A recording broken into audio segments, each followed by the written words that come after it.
Hello and welcome back to another episode of Brody Moore, aka Liefx's podcast. I'm really happy you came back. I want to get a little housekeeping out of the way here before we get to our guests. Of course, we are also on Spotify, so if you're already listening over there, join over on the YouTube channel to get in the comments, join the conversation.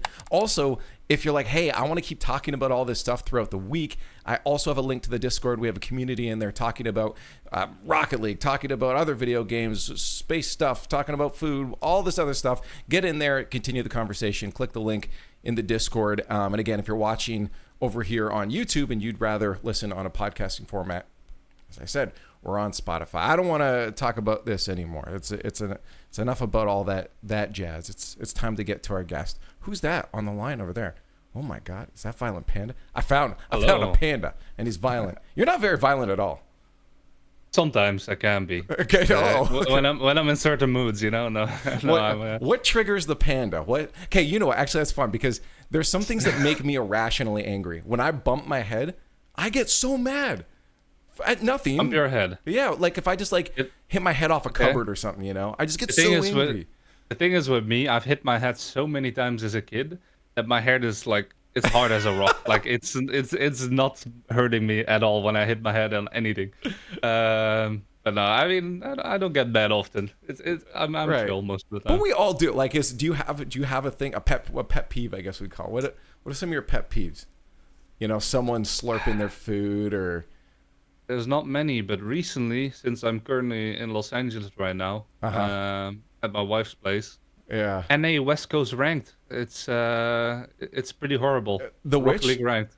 Rocket League ranked. Right now. Ranked. Yeah, it's the West Coast. The West Coast, the East Coast, NA ranked is horrible. Oh no. Yeah, that's fair enough. I mean, the joke is always that like if you're gonna play ranked, your best is gonna be Europe or at least East Coast North America.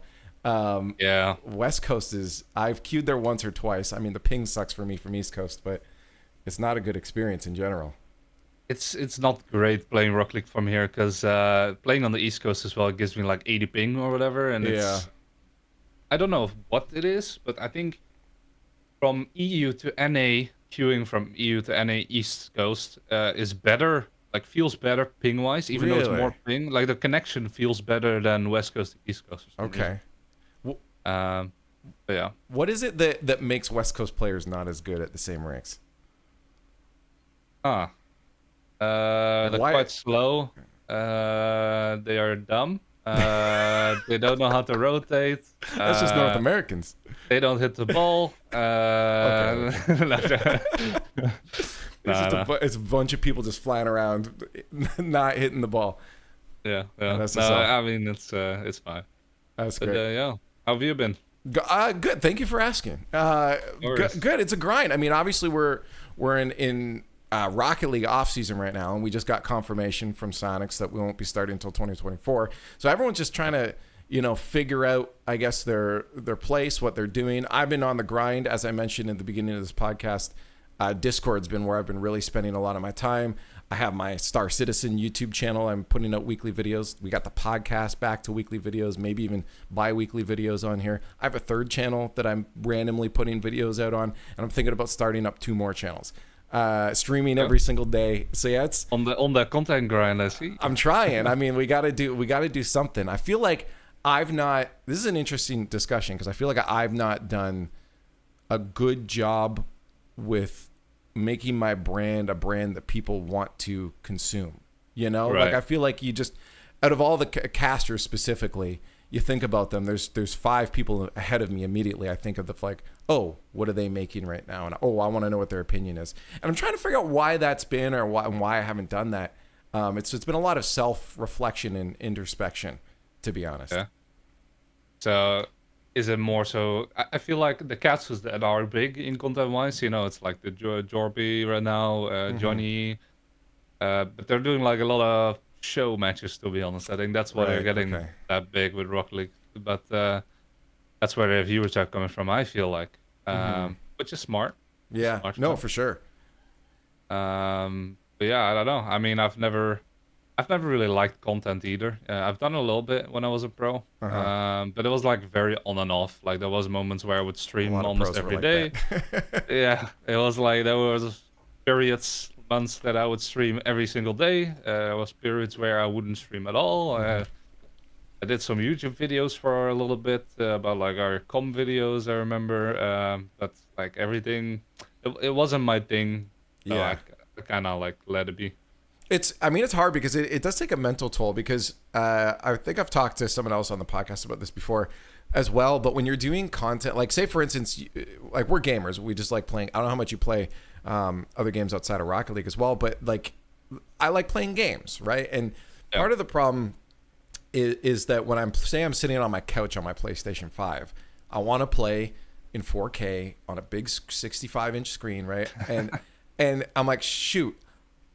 I should be recording this footage and making a video about this. I got to bring my PlayStation upstairs, play on a smaller 27-inch screen and stream this or make a YouTube video. And it's always at the back of your head that you have to make content. You can't just enjoy something anymore.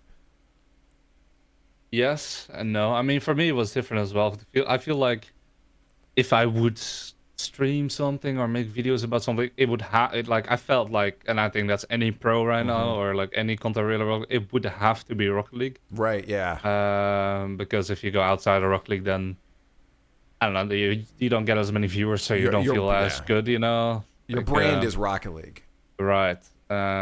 So like playing any game, to be honest, I never thought about streaming it. I think I streamed a bit of Valorant, but it was like you stream Rocket League for 3 hours and you'd move over to like for fun a bit. Right. Else. Yeah. But you have your base audience. That's what I try to do. Is like I stream at least an hour of Rocket League before I play other stuff. Because I'm like, okay, let me get my numbers to a reasonable amount. They'll drop afterwards, but at least they don't start at 0, right? Right.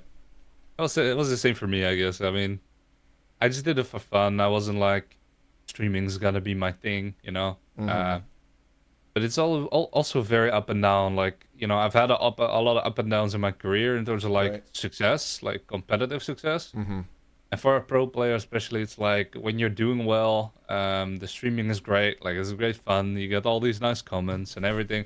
It's not so much about the comments, but just the feeling of it. Like when you're not doing well competitive-wise, you don't want to turn on your stream, you know. So that's where I was like streaming-wise. I remember it being a lot of ups and downs too. Just how competitive went, I would say. When we were doing well, I felt like streaming. If we weren't doing well, I didn't feel like streaming. The motivation levels, yeah.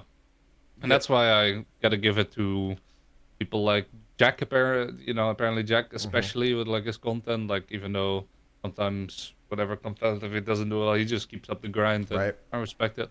Yeah. No, I mean it's the mental is a big part, is a big hard part of it too. I mean, especially, I mean, how old were you when you were like competing at your prime too, right? I think well, depends when. I would say my prime would be season 4 or 5, right? But I think I was 19. Okay.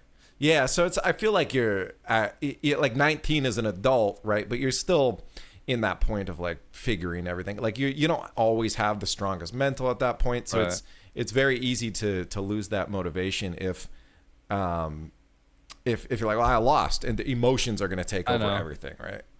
Yeah, it would definitely be different right now. If I was a pro now, I'll be that successful. I think I would think about everything differently. But as you said, I was also young. It's like, you know, I'm doing good. Like that streaming, you know, I'm fine, you know. But yeah, that's how I feel like a lot of successful players think. But then afterwards, they think like, shit, I should have done more. Should have done that, yeah.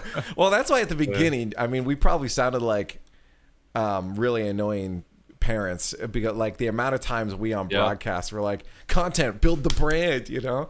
I remember that. Yeah, but it was Lawler. That was this thing, build the brand, and but it was true. I mean, because we've seen, hey, this can be fleeting, right? Like we don't know how long, and for the longest part, it kept growing, but now in esports and tech in general, we're seeing that deflation a little bit, right? And we're starting to see the reality of like, yeah, we need to be having those brands built. We need to have something that we can rely on ourselves rather than being reliant on the esport itself. I see it as well. I mean, very unsure where esports is gonna go in the next few years. I mean, so Well, I would predictions. agree. Well, let's get your thoughts. I mean, like you've seen the Predictions. front. You've been just the esports in general. You've seen behind the scenes. You've seen in front of the scenes. You've been on in the spotlight, and you've seen how the machine works behind a lot. What I mean, give me your initial thoughts right now, because obviously I think we all saw inevitable deflation. It's not a burst of the bubble, but it's a deflation happening. You were telling me before, like even like other esports like League of Legends salaries dropping significantly. It's like we all saw it coming. Are you still surprised by how much it's happening, or do you think it would have happened more? Like, what are your thoughts? I think it just ties in with the reason, like just how the overall market is looking. I Right. think that's important as well. I think it has to do with that also mostly than just esports being inflated. I think esports is also inflated, to be honest. Like was, maybe it's going down to where it should be Right. right now. But like it ties in with the market, right? Esports very like funded, like funded by sponsorships, etc. So when the market overall is not doing great, then there's less sponsorships, which I've talked to a bunch of people, brands and everything, and yeah, there's not much money to be Right. spent, like not a lot of money to be spent on sponsorships and everything. So esports is very much related on that. So when those sponsorships aren't there anymore, then esports is going to struggle as well. And I think that's what caused it in the start. I think just like the influx of money wasn't there anymore. So right now, I think it's going where it should be. Right. I think esports needs a little bit of a reset. I think people are saying as well. It just needs a little bit of a reset. So I wouldn't say like crash down to the bottom like completely. But Yeah, I don't think like it's not just gone, but no, it's not. It's not gonna go gone. Like esports is fine. Like I think we have enough viewer base. The fans are there. The overall scene, I think is good still, but it's just a bit inflated. And I think it needs a bit of a reset before it can grow again. right now, my viewers that have listened to all the episodes. By the way, shout out, thank you for all the support. It's actually crazy how many people are enjoying this. I just wanted to talk to people, and everyone else wanted to listen too. It's really cool. But they're gonna know that I've asked this question a million times, but it's because I really genuinely want to see as many different perspectives on it as possible. For you, maybe you've not given this any thought and you don't have an answer, but to me, you mentioned there right now, esports and entertainment generally is built off of sponsorship money. I mean, like that's how YouTube revenue is generated. It's ad revenue, right? That's sponsorships. It's or you get an in-video sponsor, and it feels like that's not a product itself. Like you're not selling a product really. There's no physical product. There's no service that you're selling to people. It's entertainment supported by ad revenue. If ad revenue goes away, all esports income is essentially gone. I mean, obviously you're selling tickets to live events, and there's digital sales. Like Psyonix, their product is selling skins and stuff in the game, right? Like that's where they're gonna make money, or at least some of it back. Sure, they get sponsorship, but if the ad revenue is gone, they still have something. You look at some YouTubers like Mr. Beast making chocolate or burger, although they're suing each other right now, so that one didn't work out. But he's making other products. I mean, you look at LTT, Linus Tech Tips, they got backpacks, they got merch. Those are physical products that they can sell. What needs to happen for, like, instance, esports orgs? Because in my opinion, what is their product? They don't have a product, right? They got brand value, Yeah. but what are they selling? And The thing is, what think, should they do? to be honest, overall, I think it's hard to push players, Right. but like content, I mean, we talked about it. I think that's one thing they need to grow on. Because if content gets better, then ad revenue gets better, like viewership gets better, everything, it's more sustainable. But outside of that, I don't know. Orgs can do a lot of things, I guess. Work with games on certain events or something, but like events are also heavily sponsor related. And again, I think events, I mean, we've seen it from like DreamHacks and that, where they can turn a profit. Like being a production or event organizer, that in itself can be a product. Here's an event, we profit off it. But you're not doing an event every single week though, right? I know. I mean, I think you just gotta relate to real sports at Mm-hmm. that point. Like, what are they doing? I Right. mean, I mean, filling yeah. arenas, filling that kind of stuff. We need to Look what start selling KC is some doing. overpriced beer and popcorn. I mean, maybe that's the way to go. Right. Now, but look at what KC is doing. I mean, they're on a whole different scale because they have that huge fan base. Yeah, Uh, that's insane. like, but that filling that arena, like getting like all those cells, probably like I think they're building. Like that's what I heard. They have built a known arena to That's crazy. host their events at, like I didn't rent hear it about out or that. whatever. But like just in general, like how they're filling arenas like that, getting events on for their players, for content creators, etc. Mm-hmm. Like I said, they're a bit on a different level because their owner is a huge content creator. Right. But I think in the future that might be the way to go as well. Those huge content creators Ah, becoming orgs or like becoming part of orgs because those bring fans. I mean, it is what it is. Those are the fan bringers in terms of like look at KC. Most of those fans come from that big streamer. Look at FaZe back in the yeah. FaZe. Yep. FaZe went downhill. But Yeah. I mean, well, there was a lot of it started in the right, right, but the decisions been along the way. yeah. But you know where that came from. Those content creators. That's what brought the fans to them. And I think it's a recurring thing that those big content creators just bring fans to orcs, I and that's think what keeps it alive. the more I think, I already knew K Corp was going to whether you love him or hate him. I got my own thoughts on how sometimes they act as well, but like the more I think about it, the more I realize that K Corp, what K Corp's doing, is absolutely the future of Yeah. esports entertainment. I mean, and it's along the same lines of what you just said. Yeah, so I just pull it up here. They will have Yeah, they built their own arena. I yeah, think, yeah. 2024. It looks like end of summer 2024. Yeah. 3,000 people.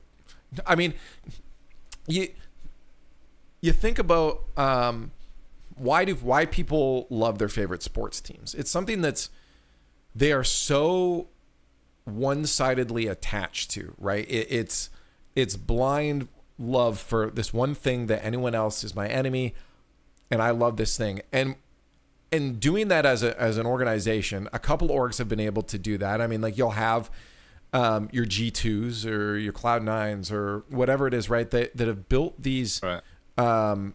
these fan bases that ride or die. No matter what, I'm going to support. I'll buy this merch. I'll go to this event no matter what team is playing. Right? They've built these, but it's not been as easy as like a content creator. I mean, people love Moist because of Charlie, right? Yeah. And Basically. and I think going forward, having these people that will support a product no matter what it is because it comes from this one person or this one brand, then that's what you do. And now all of a sudden you have your Toronto Maple Leafs fan base, right? You got Yep. your Dallas Cowboys fan base. You got these hardcore fan bases that will always support whether you're winning or whether you're losing. We're going to be there. And now you have a product. The product is whatever you put out because that brand is so strong. And It brings in a lot of viewerships to every esport as well. I feel like 'cause Yes. let's say I heard some rumors, but let's say some big content creator, I don't know, say XQC comes Okay. into Rocket League.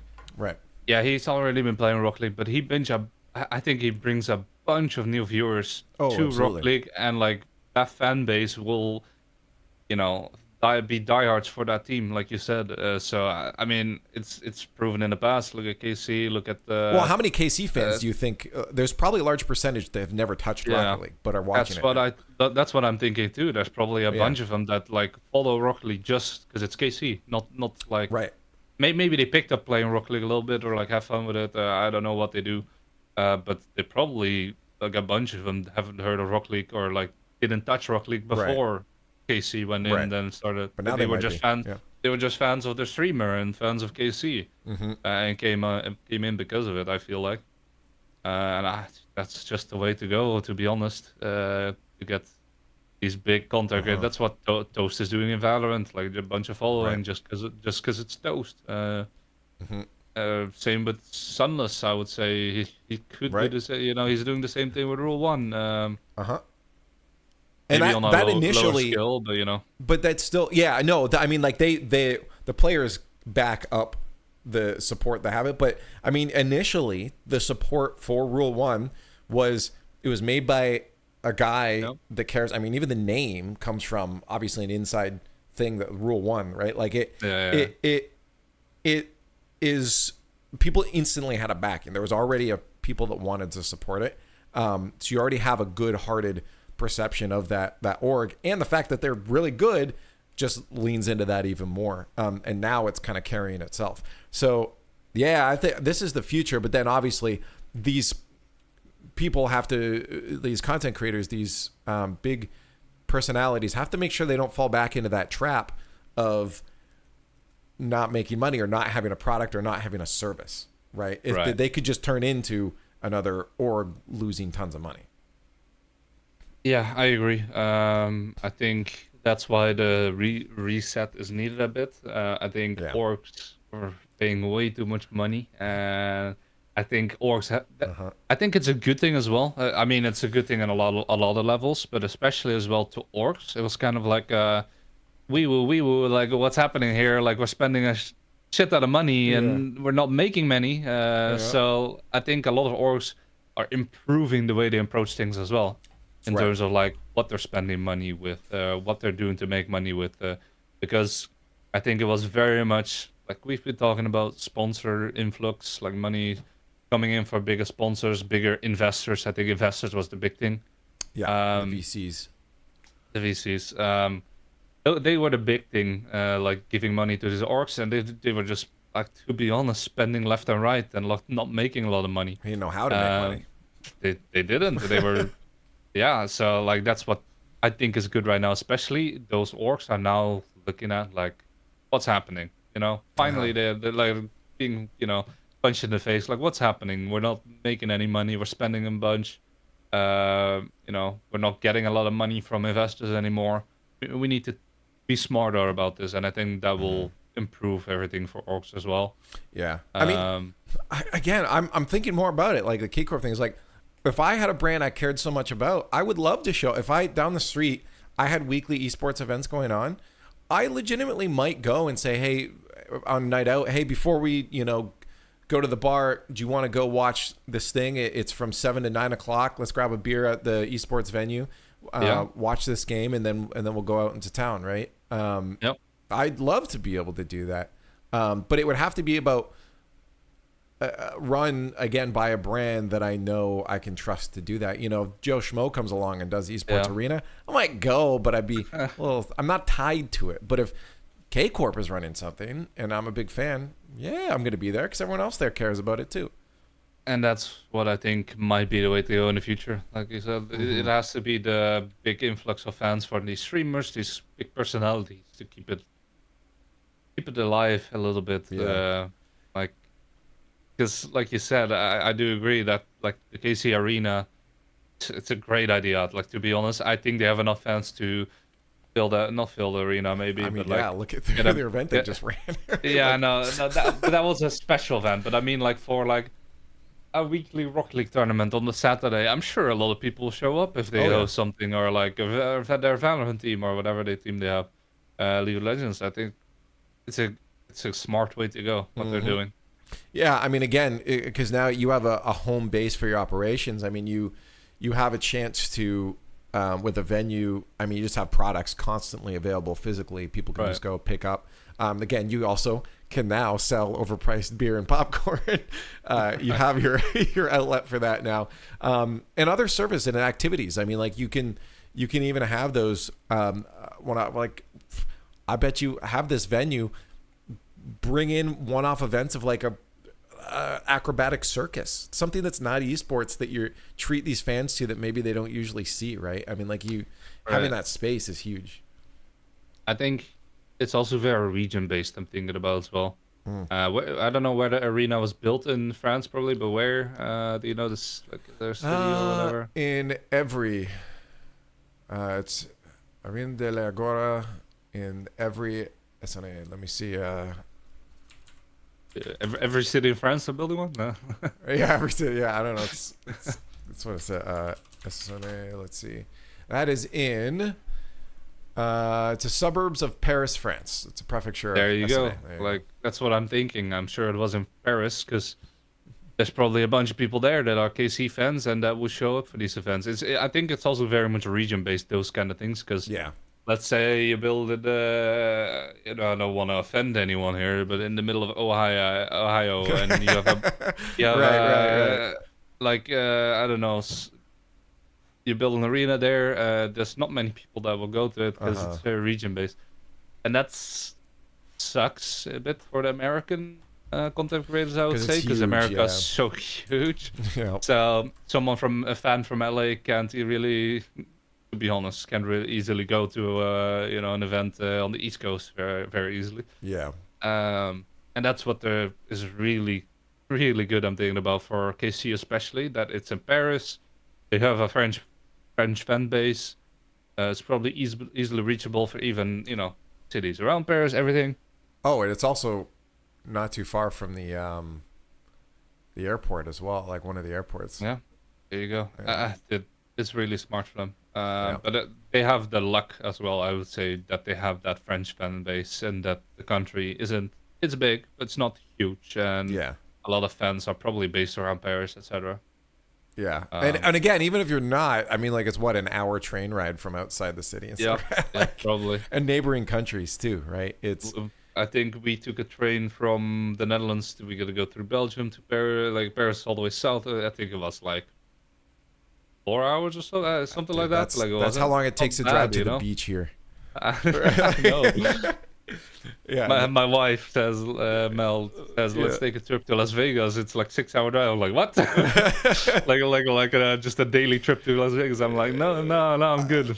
I know. I've had friends that do that from LA as well. They're like, let's just drive. What is it like? It's like 4 or 5, 6, 7 hours or something. I think it's something like that, 5-6 hours. But like 5-6 hours is a big. That's the thing as well for like LA people. She says like when I live in the Netherlands, like when people have to drive half an hour, they're like, "Oh God, that's far. Like half an hour is far." But like, you gotta drive to I don't know, to a grocery store sometimes in LA for half an hour. Like maybe that's extreme. But like everything's so big here that like everything's so far and dude, traffic is terrible. It's here. brutal. I don't know how you're doing it there. Dude, we drive to our parents sometimes and it takes like 2.5 hours. Like it's insane. My God. I was actually, kind of transitions. I wanted to ask you how it was like being out in LA right now, because I mean, I personally would not want to spend extended amount of time out there. I mean, be careful with your words now. I'm gonna live here for a few years at the minimum soon. So no, I mean, I wouldn't say it's the best. I don't see myself living here my whole life. Right. Yeah. I like the quality of life that Netherlands brings. Right. I'm not sure if you know much about Netherlands in general. Oh yeah, no, I got a lot of friends from Netherlands. Okay. Yeah, healthcare is good. Quality of life is good. It was also proven.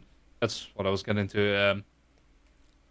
Nothing's set in stone, right? It depends how things go. In life, you never know. You never know. Maybe yeah. we'll live here for 2 years, and I think we'll live longer than 2 years here. But maybe 10 years. Who knows? Maybe 5 years. Yeah. But the plan is we want to go to the Netherlands when we have kids and everything, Right. because it was also proven, and it's very much true that like it was like a research or something I read somewhere. I don't know if it's fully true, but I assume it is. That the Netherlands has the happiest kids in the world, and I think that comes just by the freedom we have in the Netherlands in terms of like when I was just gonna say I was watching a video literally 2 days ago about the Netherlands and their social networks, or like their social programs that help just have a healthier and happier lifestyle. Yeah, I mean, the thing is, when I was a kid, I was 6 years, I don't know exactly, but when I was a very young, 7, 8 years old, I would drive to my school on my bike every single day. I would, my parents wouldn't worry about me much because it's pretty safe. I mean, maybe it's getting a little less safe. Every everywhere, place, is going to have unsafe things. But but overall, I think it's a lot safer than the USA, I would say. So, but not even like the criminals and stuff, but just like transport. Like when I go Right. to school on my bike in the Netherlands, like it's bike lanes everywhere. It's like suburb, like it's just safe. Driving around on your bike is safe. When I drive around in LA on my bike, I am fearing for my life right now. Have you heard of the YouTube channel? What is it? Bikes Not Roads or Yeah, whatever. Yeah. He's a Canadian I guy think I did. um, that loves the Netherlands structure. I know, I know about him. I know about him. I sent some of his videos to my wife as well, like how much the Netherlands is better, you know. Yeah, yeah. But It's fun. So I actually love it. I'm very, very happy. So a lot of I've heard a lot of people in their hometowns, like in America, be like, "Oh, I can't wait to leave this town and get out of here." And I've never had that feeling from my town, and thankfully, yeah, they're being really progressive with bikes right now. We just had a yeah, massive over the past 2 years, a massive amount of actual separate, like they have their own, they're separated by barriers and everything from the main road. good, Actual bike lanes and trails. I can go from one end of my city into another city through bike trails that go through like forests. But it's like you step outside that, and now you're in the city, you're downtown. yeah. And so I've been really happy with how much they've been adding to our area, because you don't That's see that in good. North America a lot. No, no, I was gonna say, when was the last major? Where was it? It was Boston. Yeah. I was hanging out a bit with Garrett, and we were at some Boston Tea Party thing, and we were like, we had to drive. We were like, let's take a bike. It's nice, it's chill. We were with some girls, and they were like, "Now we're taking an Uber." Me and Garrett were like, "Now we'll take a bike." It was like 20 minutes drive or something on the Okay. bike through the city. But it said, on the internet, everything like Boston's like one of the safer cities Yeah. to bike in America, and Uh-huh. there's a bunch of bike lanes everywhere. To be honest, like it was like this small next to a like 3-lane road everywhere. Like Just a painted line. Yeah. it was just a painted line cut away from the roads, like everywhere, and it's just you don't feel safe. You just don't. Like Yeah. it's. It I mean, definitely was better than a lot of cities I've seen in America, but I know. Compared to LA, it was a lot better. Like there's nothing in LA. there's not absolutely nothing in LA. You don't bike No, there. there is no bike lanes here. Along the beach, there's a little bit of a trail, but that's about it. But no, like it just doesn't feel safe. Even though you'll probably be fine, but it just doesn't feel right to bike, even Right. in Boston. Like maybe that's just like my bias, because like the Netherlands has those safe bike lanes and everything feels better. Right. Um, but yeah, it's not safe to bike around here, and that's why in the Netherlands as well, like all the old people, like quality of living when you're older, I think is better as well. Like for the elderly, Right. they just in the weekend or like during the day, they bike around. They stretch their legs a bit. What's this? So these are the bike lanes in my city. Okay, yeah, that's So not bad. yeah, so they're completely separate from the roads Yeah, over there. I mean, there's obviously inter crossings where they do share, but then there's also some others that I'll see if I can find it. I just want to make sure I don't dox myself here by searching things in my city. yeah, sounds good. uh, that we have stuff like this is fun, the Iron Horse Trail. Let's see if I can find an image for you. Yeah, these kind of roads here are separate bike lanes. Let me pull it back up here for you. And having stuff like this is honestly really cool. So this is like the Iron Horse Trail, where it's just Okay. completely away from roads.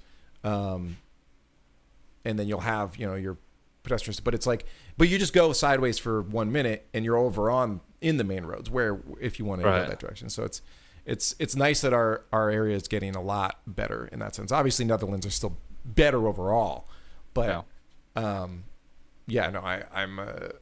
I'm very happy that we have stuff like this, because it makes you feel That's safer, good. as you said. Right? Yeah, yeah. I mean, I have gone away from biking a little bit. I gotta say, like I use my car more in the Netherlands than I bike.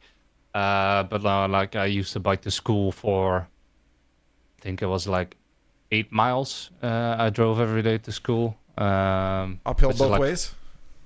Apple both ways, snow. No, actually, I You're was getting gonna your say, dad's speeches ready. yeah, carrying 20 kilos of whatever. No, but like, yeah, no, through the snow, rain, we would actually go biking 8 miles. That's great. There's plenty of fun times we've had where I remember one time vividly where we were driving to school on the bike lane. It's like bike lanes like this. And it was icy outside, and but normally we're fine. But we call them brugklasses. I don't know if you have any Dutch viewers, but brugklasses are first years, like basically like the young guns, the young kids. Okay, yeah, the noobs. And we saw them screaming, "Stop, stop, stop!" It's like we saw one on the floor on the right, of the bike lane. And we were like, oh, "What the fuck are these kids doing? Like, stop! Like, let's go through." We drive to that part. All three of us just smack on our heads. No. Like it was like so icy everywhere. Like instantly we fell. You need to get one. You need to get these for the front. Yeah. Right. Yeah. No, but isn't that still slippery on ice though? Yeah, but it helps dig into the snow and ice. Because the edges curve when you turn. They carve. It's like skis, right? Oh, right. Okay. Yeah, people ride down mountains on these things. Yeah. Yeah, they're pretty. I've seen videos on people like mountain biking off of big mountains, a bit like normal bikes, and them all falling. It's like, have you ever seen those videos of bikes falling down mountains? I gotta. I mean, I watch people do like I used to do off-road biking myself. And like mountain biking, but like I've never really fall. Oh, I did fall one time. I Supermaned off the front of my bike one time and smashed my face off the ground. Okay, but that's like, it's like these. I don't know if you can show this. Yeah, or whatever, I can share full screen. We'll share it with everyone that's watching. If you guys aren't watching video on this podcast right now, you're missing out on half the content.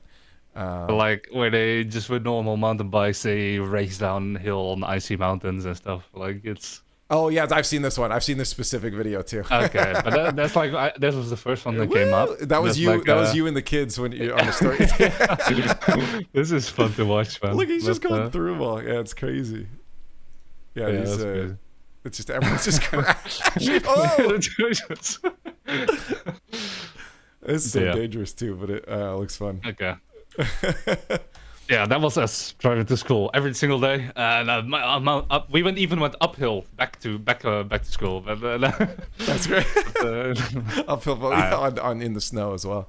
Now the Netherlands is the most flat country you'll ever find. Like it's like no mountains at all, no hills at all, barely. I was at one spot in I think it was in Amsterdam. No, it may have been somewhere else.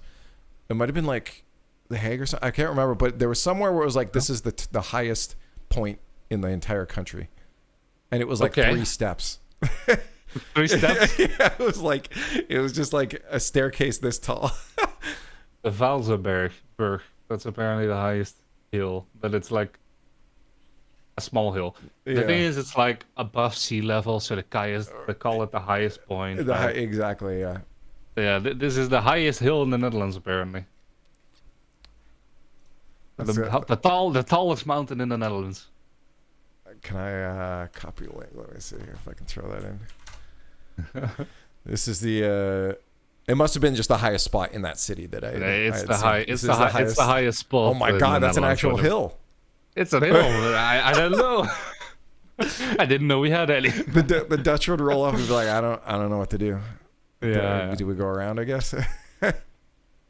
It's all the 1-speed bicycles can't handle the degree of incline on this. We build up some strong legs from biking, to be honest. Well, on flat ground, do you really build up that much? You got to go to this hill for training. If you drive to school for 8 miles on your bike every day, then you build up a bit of strength. I would say it's It was rough. I would say, looking back, it was rough sometimes.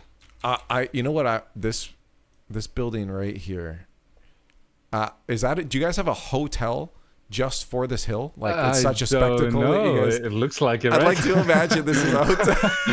The Dutch go there on vacation. Look at this hill. This is exotic. Looks like it. No, maybe. I haven't been. Maybe I should. It's looked like a spectacle. Oh, that's too funny. That's amazing. Yeah. I want to ask too. How is it? How is it now in your life saying "my wife"? Because I've heard you say it a few times. My wife. Yeah. How was did you have to get adjusted to it? Did it sound weird at the beginning? I did. It still sounds a bit like weird, I would say, because like girlfriend's much easier, you know, like or like or not easier, but it feels different. Like it was like 6 years I was her boyfriend, she was my girlfriend, so like it was a change. It still feels a bit odd saying my wife sometimes. Like that. I sometimes even say like my wife, like it's like my wife. My wife. It feels different. I've seen a lot of people start just using partner because it's just, I don't know, it's easier, less ambiguous, and it feels less like, as I said, there's something about saying like my wife. My wife. Right. Yeah. Okay, I agree. That's no, it's interesting. So LA, actually, I was gonna say we might have to check it out. I'm actually going to be in LA in about 4 weeks or so. I might have to hit you up and see if you guys are at. Well, I'm not living here yet. I don't know if you know. Okay. I'm visiting now for 3 weeks. I gotcha. We are doing, for anyone that knows, we're doing a K3 visa, and so it's like we have multiple options. Yeah, we had like there's multiple options in terms of like coming here with visas and stuff. Right. You have like, and the easiest one would have been, I think, K1. I don't know if you heard of that K1 visa. I think I briefly. It's not the visas I go for, so didn't research them much, but but like K1 was like I would have to stay in America from the point we were doing it. Stay in America for like 7 or 8 months, and I wouldn't be allowed. And minimum, like it could, some processes take. I've heard. So you have to wait until the process is done. You gotta wait till it's over, and you can't travel out of the 50 years US. Later. A friend of ours was 2 years till he was done. Yeah, okay. It's hard to uncertain amount of time to commit to that. And my brother's wedding was in. It was like a month ago. Mm-hmm. So it was like I wouldn't be able to go there. Wouldn't be able to see my family anymore. For a long time probably.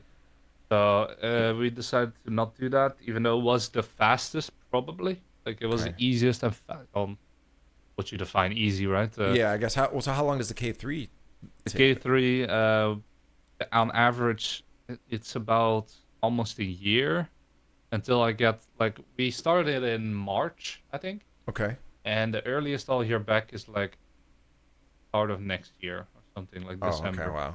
But you're still free to go here and there, though, right? At least I'm still like traveling on my ASTA, which is like the tourist visa, whatever.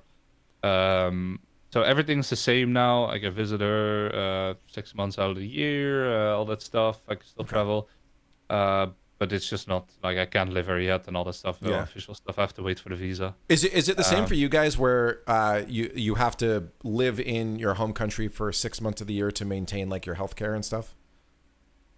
Because I know I haven't researched that yet. Okay, because in Canada we have to spend a total of 6 months every year, and when I was traveling for RLCS every single weekend and stuff, it was actually getting close to me being out of the country a lot. So I would have to reapply for my OHIP, which is my like universal healthcare.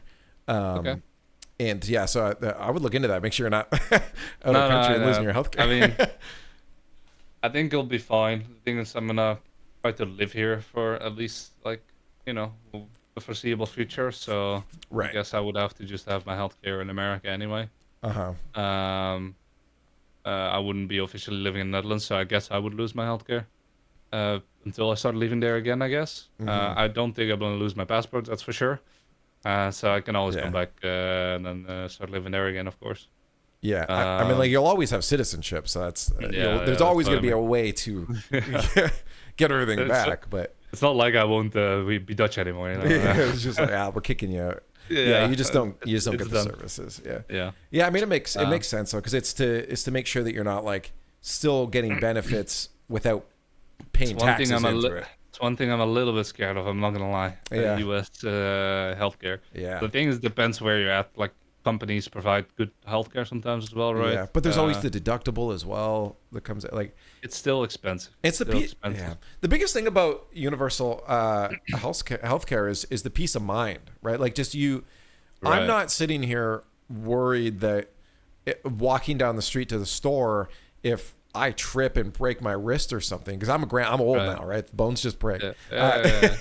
If I trip and break my wrist or something, I'm not now in debt for 20 years, right? So it's that peace of mind. Sounds crazy to me. I mean, like I had a big surgery when I was right before I started playing Rocket League, or like was just when I started. Okay. I was like 16, I think, 17. I think it was 16. I had a big surgery on my chest. I have scoliosis. Do you know what scoliosis is? Yeah. I had a friend that had scoliosis.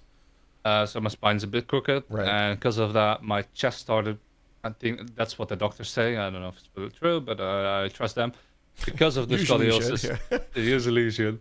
Because of the scoliosis, my chest started growing, like not normal either. So like my left side started growing like against. So your sternum was not aligned or something? Yeah, it was like my left side was growing like, let's say, like forward a bit more than my right side. Gotcha. You know, there's people that have like, I don't know if you ever seen like holes in I their have a chest. friend that has an indented chest as well. Right. Yeah. So people have that. It's the same condition, but it's like I had a different, like where one side was growing more forward than the other. So I had a big surgery on that. And you know, it's a healthcare thing. So anything that involves your health and like quality your of life and quality of life is free, basically. Like it's all covered. So that big surgery I had, I was in the hospital for like a week, and like all the research, everything about it. Yep. I mean, Mel said, my partner said as well that if that was in America, I would have to pay 200K plus or something. Easy. Like, I mean, just using a hospital bed is thousands of dollars. Crazy. I think she's also a nurse, so she might know a bit better than me. Oh, okay, fair enough. Well, Only she isn't a nurse, info. but she graduated like on high schooling as a nurse, but she, you know, as you know, she's been in esports for a long time now, so she likes that better. I too would take video games over stress. Nursing is not an easy I don't think career it is choice. either. Bless No. everyone I mean, that went that route. She works for TikTok now, actually, on that live streaming. Oh, really? Okay. Yeah, she's been working there for over a year now, I think. I'm not on TikTok, so I don't hear about that stuff. I don't either. I don't go on TikTok either. That's her thing, not my thing. Yeah. I talk to Oli sometimes. Oli, the pro player in Rocket League. He's a friend of mine. I am on YouTube Shorts sometimes. Okay, there you go. Like just scrolling through YouTube Shorts, and he calls me a boomer all the time because I don't use TikTok. YouTube Shorts is where it's at. That's what. Yeah, I actually like YouTube Shorts. I don't know what it is. I think it's as well. I also find that YouTube Shorts are easier to break yourself out of the loop of swiping. It's just like, okay, I'm done. I'm gonna go elsewhere now. Because usually when you're on YouTube, you're there for long form content. Like you're ready to watch something bigger. So when you're watching short form, you're like, okay, that was cool. I saw one or two things I liked, but now I want to go watch a video that a bigger video again. And I have that too. Yeah, sometimes I'm like 5 minutes, and that's now I'm done and go watch a video. Or I'm not spending it. Yeah. Oh yeah, Matt. It's funny because like 5 to me already sounds like a lot to scroll, but it's like I'm. Some people are on TikTok scrolling for hours. It's not good. It's not healthy. I've heard of seen people that are just like scrolling. Like there's some players I'm in a call with them, or I've been in calls with them, and they're just scrolling, and they sit there the whole time on TikTok. That's crazy. It's not.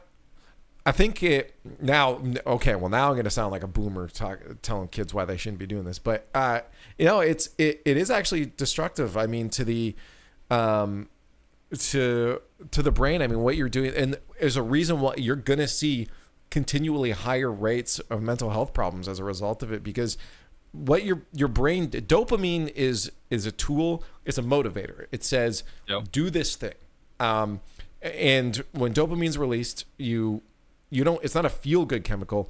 It's a I should be doing something and completing this task. So swiping, TikTok's algorithm is designed to essentially profile you as fast as possible, find the things you want, and then deliver it to you in very specific doses. It'll give you 3 videos you don't like and 1 you do like. And then what happens is you feel like you've worked towards that and you feel motivated to continue swiping through. If you got a bunch of videos you didn't like, you'd get off it immediately. So they release it at just the right amount of time. And what happens is throughout that day, your brain only has a certain amount of chemicals it can use. You've got to sleep, replenish, and get back to it. If you're using all that dopamine, in the first couple hours of your day, first off, you're not going to be motivated to do schoolwork. You're not going to be motivated to go to actual work.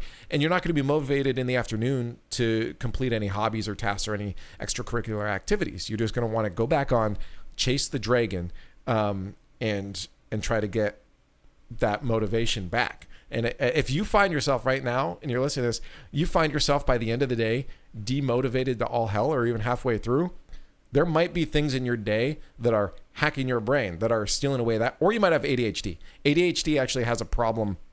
This is a problem I have with ADHD is ADHD, there's a lack of dopamine flow in general. Like it just doesn't exist, which is why a lot of people need to be medicated to create that flow.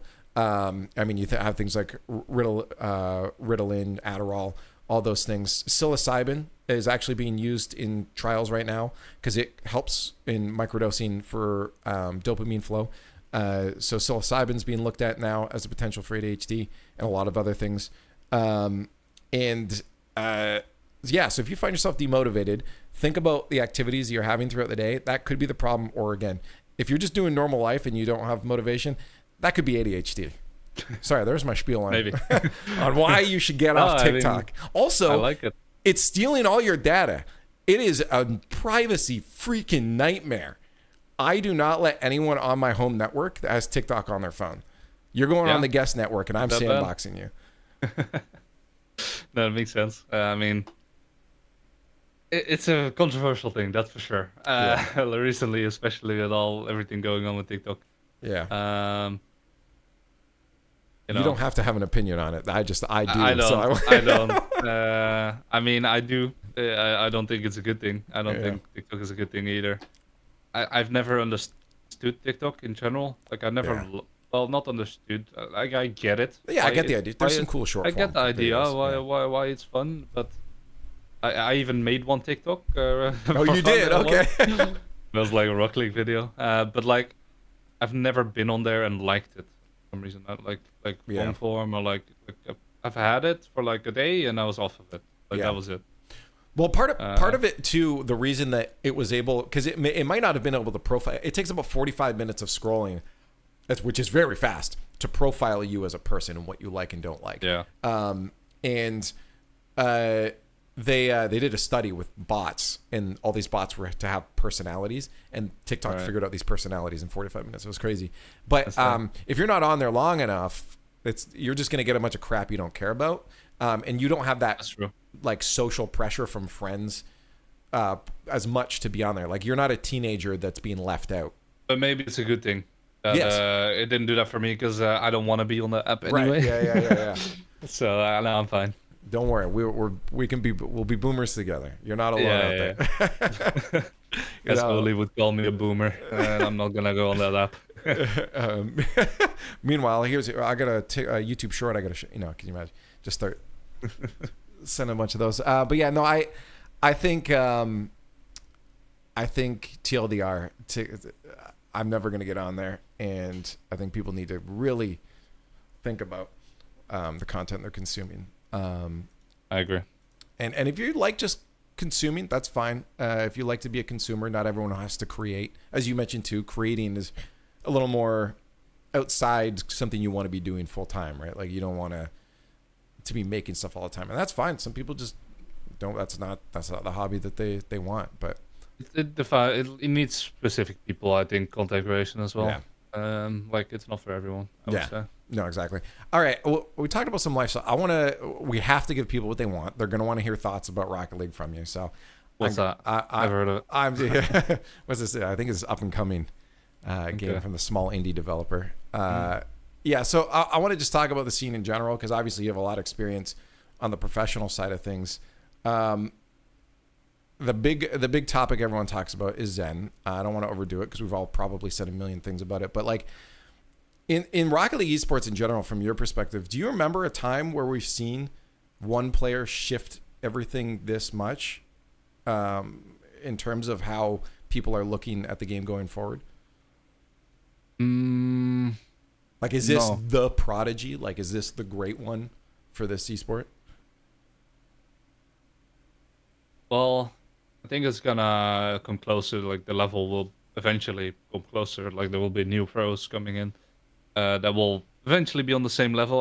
Look, Rocket League isn't done growing, as you can see. Like we didn't expect Zen to come out of nowhere and do this good. Yeah. But no, yeah, I mean Zen, I would say so. Yeah, like he is just on a, or maybe it's getting closer already. You know, like we don't know next season what's gonna happen. But like past season, he was on a different level. Like it was just blatantly obvious that not only on a mechanical level, which he was, a lot better than he's just very, very smart. Yeah. Like when you watch him play, it's like he makes the right decisions like most of the time. He's just insanely smart, and I think that's what a lot of players lack as well, especially in NA. No offense to NA, but like the newer players coming in, right? It's very rare to find someone that has like there is a lot of mechanical skill in LA, right? In LA, in NA, in LA specifically, maybe LA as well. West Coast has a hope.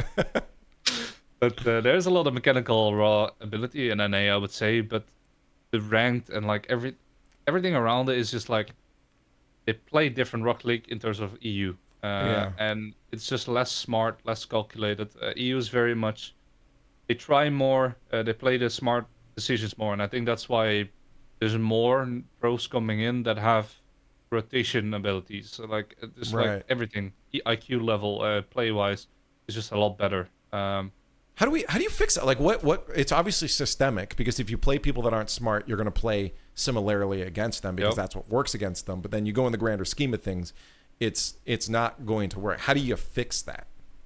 I mean, I think that's obviously there's going to be players, and I think I'll talk a bit about Evo, but he's on Dignitas right now. Yeah. But there's rarely players coming in that have that like smart ability in NA. And I think that's where NA is struggling, especially in ranked, because that's what you said. Like I said, it grows the players. Like ranked is what everyone plays. Like of that's course, it. yeah, that's like, the backbone. You have nothing else once you get to like tournament level. So when everyone plays like that, that's what you're gonna get used to. That's what you think is normal, and that's what you're gonna keep playing. And I think that's the biggest problem in NA. And I don't know how you fix that. I really don't. I really don't. Yeah. I don't know if it's just we need people to play like it almost has to just start at the top, and then work its way down. Like people need to start playing smarter at the very top for people below to be like, I need to change how I play. I would say the top of NA is they're smart. Like generally, I would say like I don't know how compared to EU, but like they play a good game. They play smart. They play, but that I would say that's at the top. And when you go down to bubble scene and like lower than that, it all falls away. And I don't know what gets it. But the thing is, the top keeps playing the top as well. Like only when the season resets or whatever, and you get like matchups sometimes. Like the top keeps playing the top, so they keep playing smart. They keep playing fine, and then the bubble scene still withers away on the bottom, or like the lower players, But yeah, I don't know how to fix that, and I think it genuinely comes from ranked, like just how everyone plays. That's what you're used to.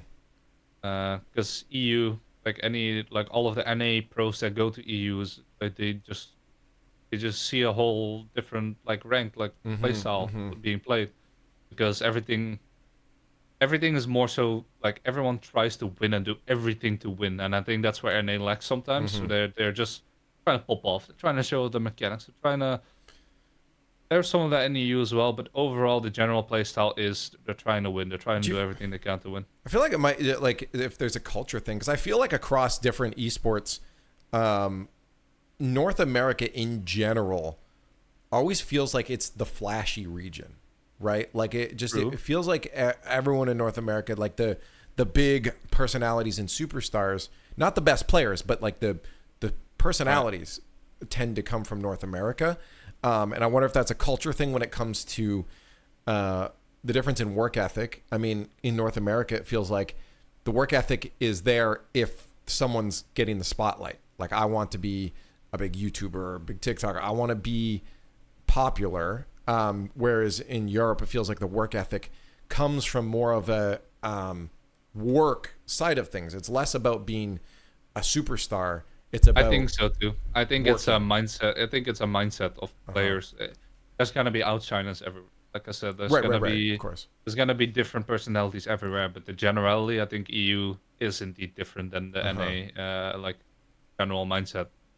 And I would agree. Yeah, I think NA is more not cloud chasey, but like they wanna be the guy. Everyone wants to be the guy. Like I'm not saying like NA is special in that. Like EU people wanna be the best they can, the guy they want to be. Everyone wants to be praised high, but I think EU is less like that. Like I think EU just wants to win. Like more. They try to work hard. I think NA the low like general mindset's different than that. Yeah. Yeah. No, and I think a lot of that what we see on the front end is different than what you'll see on the back end. I mean, like you'll have a player like Vatira that's like, yeah, I'm the best, but I guarantee you behind the scenes he's working to make sure that he's not just saying I'm better than you. He's like, yeah, let's work together so that I can be the best or that we can be the best. Right. I think Vatira is outshiner as well, to be honest. And there's like I think Vatira is a bit different in like he wants to be the man as well.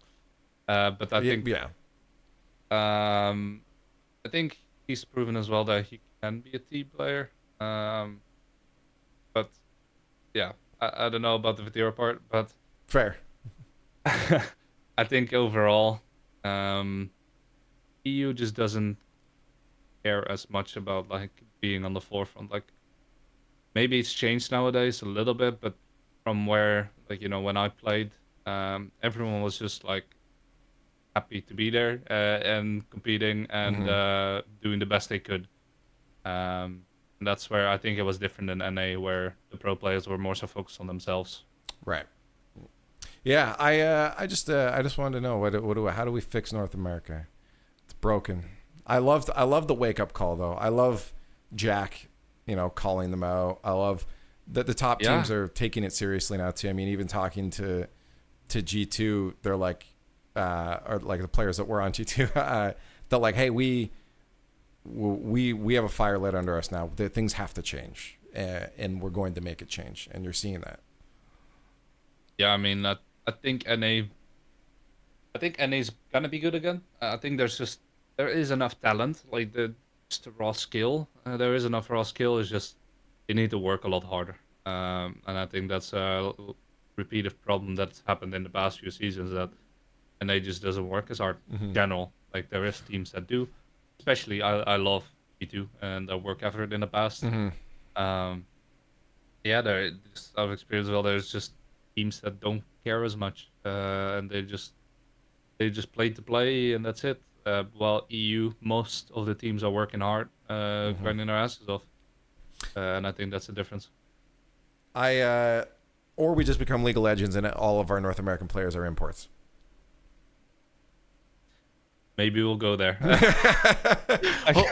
Hopefully, we catch it in time. Hopefully, North America can bring. Maybe that is the right way to go, Leaf. You got something going there. Let's just remove all American players. Get them out of here. You're done. You're out. I'm curious then. Before we end our conversations here, I'm curious then on Rocket League, your biggest philosophy that you've had with the game. I just want to like take a look, get behind your eyes, and see how you saw the game. I was talking to Kronovi on the last episode, in his, when he was playing on Rogue, he said, I knew it wasn't a winning long-term play style, but in the short term, this was our approach, and it was about just exploiting faults. Whereas now you see a lot of teams just working on their own game. His approach at that point was, no, focus on their game, because everyone has faults, but he knew long-term it wouldn't work. But for now, let's get some wins. Let's scrape by. Have you had a philosophy when it came to playing they worked, then didn't work? How did that change as the meta shifted? And was there a philosophy, again, that you had that maybe differed, that made you the best? Yeah, like I said, like meta shifts a lot. So especially when in the early seasons, every season was a new meta. It was it was different. But I think we focused more on ourselves, and we didn't. To be honest, with me, K-Dub, and Turbo, we didn't have back then. There weren't a lot of coaches either. I think it was like a few. No, maybe like one or two. Yeah, like that's about it. I mean, you had subs on stage that kind of right. So when it comes down to like doing replays and all stuff, that wasn't a thing back then as much. Right. It shifted throughout the years into like being more serious about replays, like working on play styles and stuff like that. Is that something that you tried to push then, or not even you guys? Well, it started with us. It started when it was around when K-Dub left, I would say. Okay. And then we got our first coach, Snaski, as well. Yeah. It was like season. It was a season I didn't make it. It was season 7, I think. It was a 7. Yeah. Yeah, it was 7. So K-Dub left, and then we picked up Yukio. We did good for a little bit, but then it fell off and whatever. But that was the season where we started working a bit harder in terms of like replays and stuff. Okay. Like what are the faults, etc. Yeah. And after that, it was when it was with K-Dub, with Yuko and Astral, we started like actually like doing a lot of replays, like working hard on our faults, etc. But before that, to be honest, like back in the old days, it was just like being smart in general, like the players just being smart and like doing their thing on the field, chemistry wise, if they felt good together. And that's what me and K-Dub and Turbo just were. We felt good. We just fit well together. We all were individually good. Yeah, I'd say like I don't know if we were the best in terms of like mechanical skill and all that stuff. But like as a team, we were just on a different level, and I think that's what carried us through. So that's kind of your flat. Like you're like, hey, you don't need to have superstars as long as the team vibes together. You're a superstar. And that's where I think the meta has changed though as well. Nowadays, it's a bit different than back then. Yeah. But like back then, I would still say yes. I think you still need that team. Like that's what. It's proven. Like when Gingy came in, like to be honest, I wouldn't rate them like individually like the best of NA when they weren't that good. But together they were really good, and it's just because of their like they felt like a team. They were thinking as a team. Right. But it all changed, of course, when they were having some bad results, and then you don't feel like a team anymore, and then you start looking at the faults, and then it all falls apart. But that's where I think nowadays you still gotta work as a team, like work on all that stuff. But like I said, that has changed a lot. That you do need a lot of raw mechanical skill nowadays to be on the top. And the thing is, back then you did as well, but it's different, you know. Like the raw mechanical skill that was back then was different than it is now. Yeah. But you know, it still proves. I think up to now, like I would say, BDS from last season, like Monkey and Rise, like I think on an individual level mechanically they're not the best, but like they're just a queue and like team plays, all that stuff is on another level as well. Yeah. So it proves to be good, and I think that's what's got to continue, and that's what I think lacks in NA as well, especially over EU. Okay. Especially in the past everyone's season. just trying to do their own thing. It's not. Yeah, I would say it's just it doesn't look very much control. There's some teams that do, you know, like G2 was.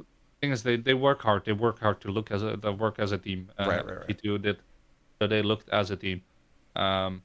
But that's why NA I think has underperformed the last season as well. It's like they don't work as much as a team.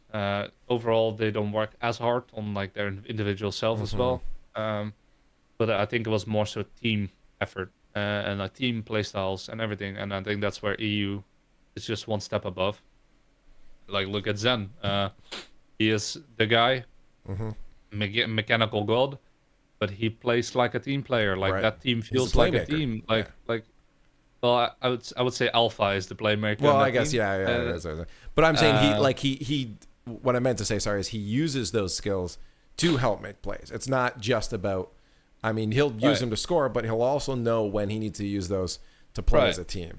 And I think that's what, to be honest, last season I was legit thinking several times, like, if these players just like played smart, like the basics, like that's what SSG did really well, and that's why they did so good the last split, is that they were just playing the basic game. They were playing overall smart.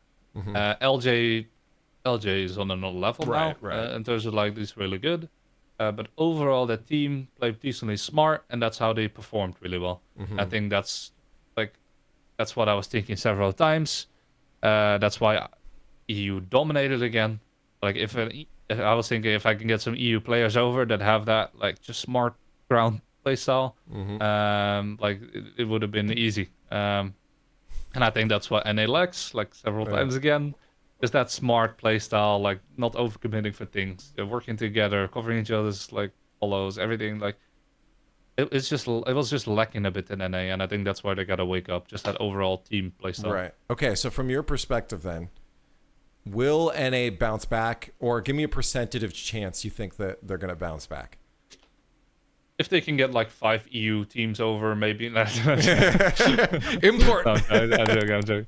No, I do think they can. I mean, like you said, some players have already gotten a wake-up call a little bit. Yeah. I think there's going to be players that aren't going to change, but there's kind of players that will change as well. And I have seen so far already that, like in the tryouts, etc. Yeah. They can make it back. It's just got to be a lot of work. Right. We're not far enough behind that it's impossible, but it's going to take work. No. It's going to take some work, and I think it's gonna come up to them as well. I feel like they just gotta some players just gotta take a mental shift as well, and how they're thinking. Like think more for the team, not for yourself. Right. And I think that's a big issue NA has overall. So in this off season now, and if there's anything you can't say, then obviously don't. But what's this off season looking like for Violent Panda? So far, I'm still at Dignitas, coaching them, and we're trying to make a team around Evo. Yep. I mentioned him earlier.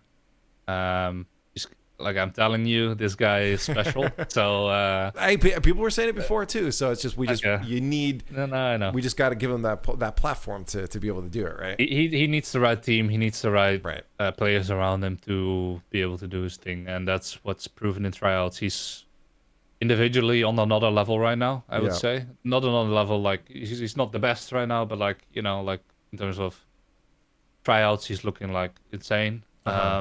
So when he has the right players around him, he can shine. Not only shine for himself, but I would compare him to.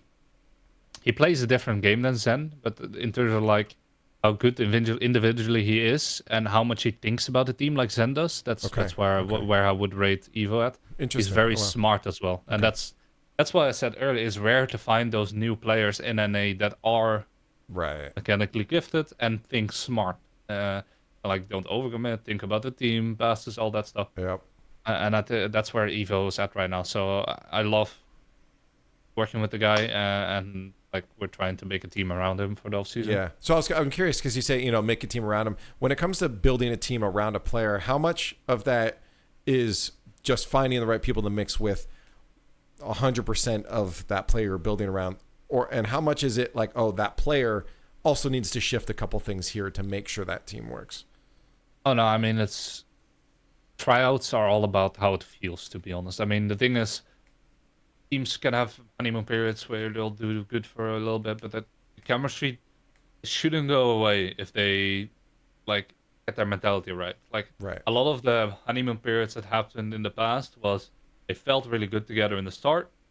They were playing insane, but when they lose, their mentality changes and they don't think the same anymore, and it all falls apart. Right. That's what I think happened with Gen.G as well. Like everything was going well until they started losing, and then the mentality changed. And that's what happened with a lot of teams.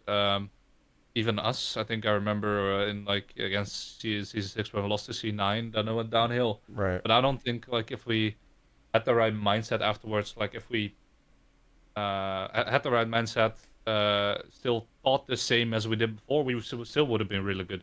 We kind of like we got like a third place or fourth place, which was abnormal for us. Right. Like Yeah. E-League, in E-League or whatever I remember, or some event, and then it all fall apart. And that's what honeymoon periods do. It feels great until things go bad, Right. and if you don't have the right mentality to fix those, bad things, and your mentality changes, like you, when things go bad, or when things go well, you don't look at the bad things as much. Right. In terms as being a player, like as a coach is different. Yeah. But being a player, you don't look at the bad things as much. Like, let's say we're winning everything, and this guy's missing some balls. You don't care as much. Like, he's missing some balls, but he's winning. But you're winning. We're winning, it's fine. Right. But if you lose, then you're gonna look at the guy. Why are you missing these things? You're kind of blaming that guy in the back. That's how players think. They blame that guy in the back of their head, and that's where it goes wrong. So their trust gets less, and that's where I think players need to kind of realize it's all mentality. And like how they think of each other. How do you attack that early on then with a team? Like, how do you make them realize, hey, this could come up. Let's be prepared for that. Is that possible? Like, how do you prepare a team for that? Slowly.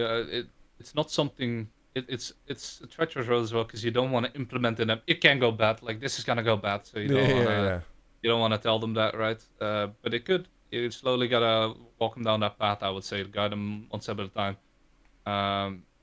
Because you don't want to tell them like the things that will go bad, because then they're gonna think about the things that will go bad, etc., etc. But yeah, Rocket League is a very mental game, like more than any game, I think. Yeah, I mean, one of. But again, it's just it takes one player to have one day of feeling slightly less sharp, or the reflexes a little lower that day, or they're just self-doubting themselves even a little bit to completely throw off the whole team. I mean, it showed it in Zen as well. I remember in the final, which game was it? Was it against KC when he scored that own goal? That was KC, yeah. That was so funny. So it was funny, but I love Zen about what he did there. It's like, I don't think, maybe it's Farah or whatever, right? Or rather Sin talking to him. Yeah. But Zen wasn't playing that good. Like he was playing all right, but he wasn't not up playing to his normal self before, like in the first few games. And he was probably feeling nervous. Like, he honestly, like at that point, you're gonna feel the nerves about. Remember the KC Vitality going boy back and forth. You're gonna feel some nerves. So, and I think that own goal kind of broke the ice for him in terms of, like, I don't know. It felt like he played a different level after the own goal. Right. It was kind of like a mentality change for him. Shit, like, I'm doing terrible. And then he started playing insane. Yeah. And I don't know. The difference from player to player as well. Like that mindset you can have to just like keep your mentality up. I don't know how to say it. You mean it's not a universal thing? We can't give the advice out to everyone in ranked. Hey, if you're playing bad, just go own goal real quick. No. Okay. I mean, dude, NA is already terrible as it is in ranked. So you don't need them just to start own goal. I don't. I'm already having a rough time in ranked. So don't own goal in my games, please. It's gonna see a whole slew of people just start. What is going on in North America? But where were we at?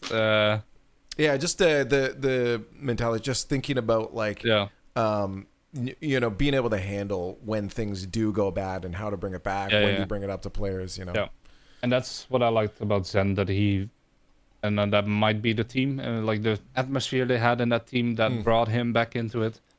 Because they're all like, I know them, they like each other, they're friends, so what, they're comfortable around each other, and I think that's important in a team. If the trust goes out the window, then that's hard. I think a team is almost doomed. Like, the players gotta have trust in each other, even if things go bad. Yeah, I think that's the big issue. Talking to Farah, that definitely has been a big aspect of his, like that and I think it. Obviously the players are the key to winning, but I think Farah set such a wonderful foundation for the team to be able to think and react to when things aren't going right. And talk, because it just, he's such a swell, sweet guy as well, and I think that translates through how he works with the team. I think Farah, I don't know much, like a lot on what he does inside, because that's all secret. Of course, but we don't know what's on the whiteboard. No, we don't know what's on the whiteboard. We don't know what he tells these boys. But what I know from Farah, I think he's a great coach and he does great things for Vitality, and it's proven so far for the team as well. Right. They bounce back from anything they do bad or whatever. So I think he's doing a great job, and I think it was really smart what he did with the NA flag and everything. Oh, dude, that one. The major. That was one of the greatest moments we've had in our esport, and it didn't even come from a player or gameplay. Like I know. That's crazy. That's when you, and I think that's why Zen has been pretty good. Like he's got the C9 face, right? Just like he just did the craziest goal ever. Yeah. But he is starting to already work the crowd. I mean, you see him raising the trophy up, you see him getting into it, and that is making this team bigger.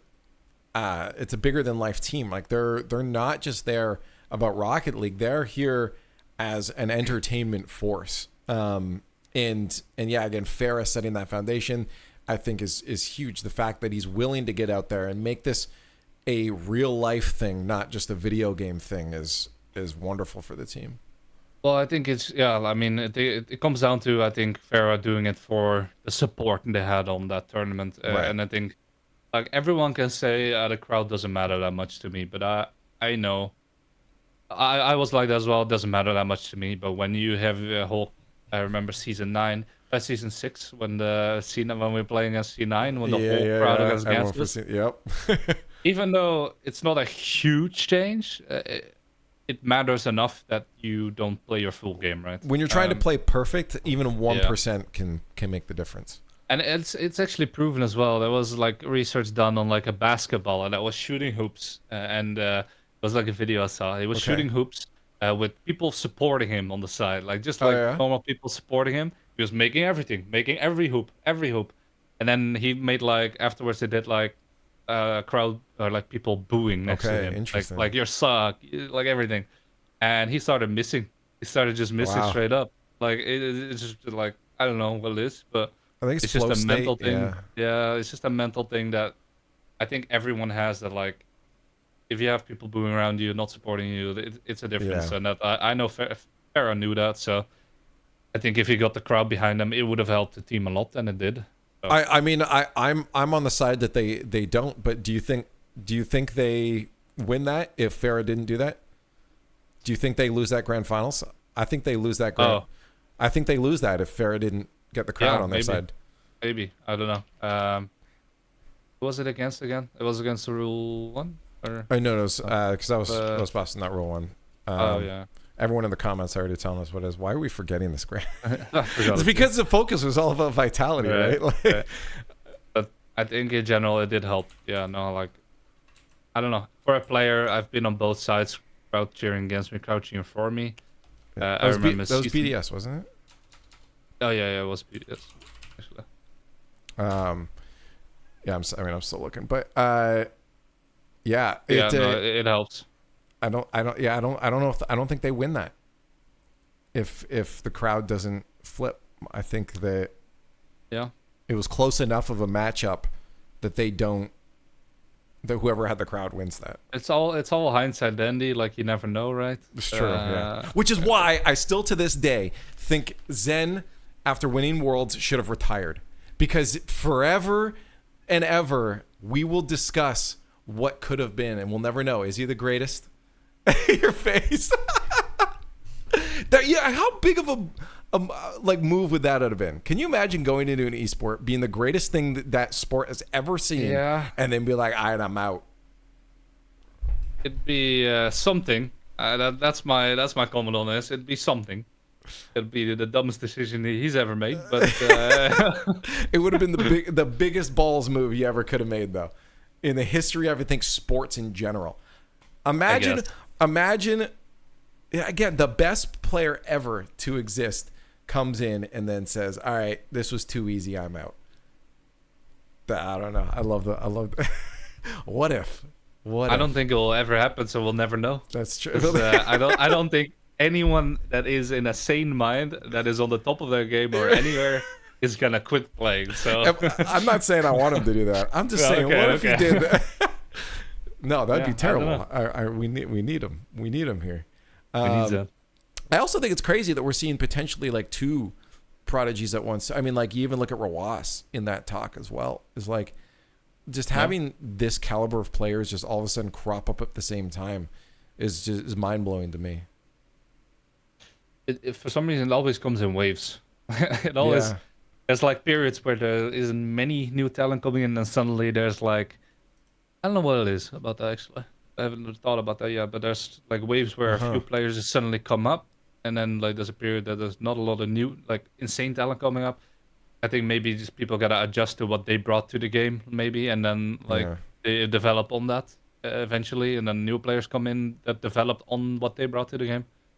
But yeah, it is interesting that it always comes in waves. Like there's waves that new players come in, and then there's like a dead for a bit, and then new players come in, and then it's dead for a bit. Well, I'm glad we're getting a new wave right now because it's a very exciting time. I mean, we got a long off season here, but it's a very exciting time in general for Rocket League in terms of talent. True. And the shift that we're going to see. All right, I'm going to let you go. Yeah. Enough Rocket League here. Before that, I have one final question. All I need to know is if you could turn one unhealthy food into to make it healthy, what would it so that you could have it all? What would it be?